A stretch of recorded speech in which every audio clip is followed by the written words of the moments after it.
Hello everybody, welcome to Let's Cook with Far Party.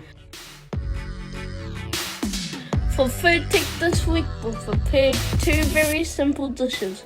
Honey sesame soy chicken with big crumble dessert, and a favorite Asian food, sushi gone wrong. We get to eat the fruits of our labor, and we also learn about other skills, including safety in the kitchen, good hygiene practices. We watch some fun food reviews. And we also learn about table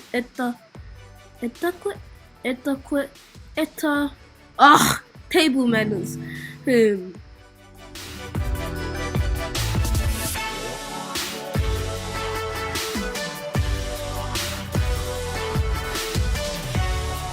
And we even learn how to set our flash tables so we can eat in style.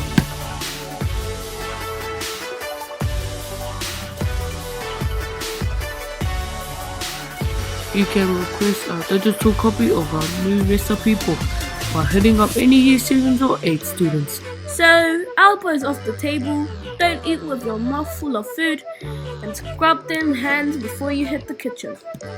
Do keep an eye on for our next video because we're going to Mexico. Arriba! That's all from us on Let's Go Cook. So far, So far, kakit.